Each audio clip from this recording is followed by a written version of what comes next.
Menurut Federasi Serikat Pekerja BUMN strategis, penurunan tarif interkoneksi tidak menjamin tarif kepada pelanggan ikut turun. Biaya interkoneksi hanyalah salah satu elemen tarif yang prosentasenya sangat kecil terhadap tarif yang dikenakan kepada pelanggan, sehingga konsumen tidak akan diuntungkan.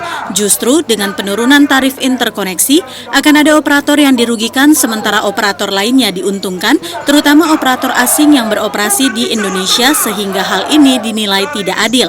Ketua Umum Federasi Serikat Pekerja BUMN Strategis Wisnu Adi Wuryanto mengatakan, unjuk rasa yang dilakukan oleh pihaknya hari ini untuk meminta kepada pihak DPR RI mencarikan solusi terbaik, adil dan transparan agar jangan hanya pihak-pihak tertentu yang diuntungkan seperti operator asing sementara negara mengalami kerugian. Melihat adanya indikasi kerugian negara, Wisnu mengatakan pihaknya sedang mengkaji untuk melaporkan hal ini kepada pihak KPK dan BPK-RI. Jadi kita menuntut masalah regulasi yang dikeluarkan oleh pemerintah mengenai ketidakadilan mengenai regulasi tadi interkoneksi di masalah komunikasi. Dalam hal ini memang Federasi BUMN Strategis memfasilitasi dari kawan-kawan teriakan-teriakan dari kaum Telkom dan Telkomsel. Anggotanya memang Federasi BUMN Strategis tidak hanya itu, ada Telkom, Telkomsel, kemudian Indonesia Power, PJB, PLN, Pertamina, dan awak kabin Garuda itu.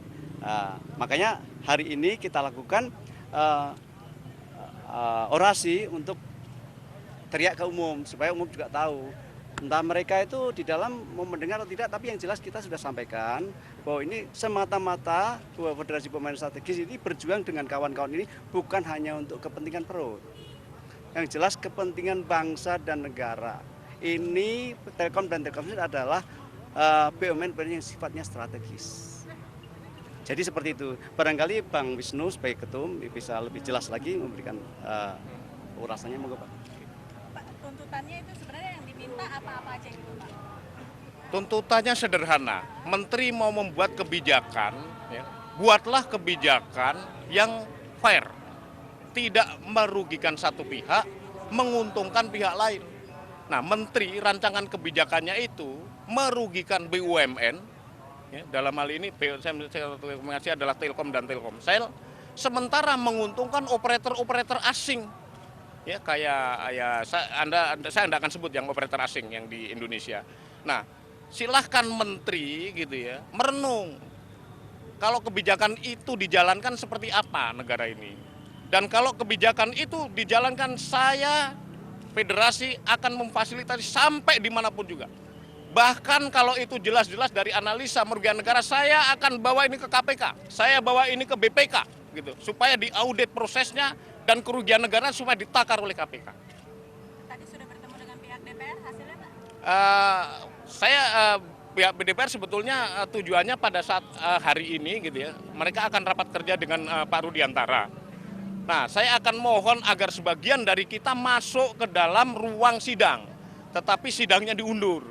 Ya, jadi ya kita di jalanan aja dulu untuk sementara karena sidangnya diundur. Senam di jalanan dulu. Senam di jalanan. Tapi tadi ya, Menteri kalau membuat kebijakan, gitu ya, jangan menguntungkan pihak lain, merugikan pihak lain. Sementara yang dirugikan justru anak bangsa, negara, gitu loh. Nah ini tidak baik, gitu loh. Jadi itu tujuan aku. Akibat unjuk rasa ini, arus lalu lintas di depan gedung MPR DPR yang menuju ke arah Selipi tersendat. Aksi unjuk rasa sendiri berjalan aman dan lancar dengan pengawalan ketat petugas kepolisian.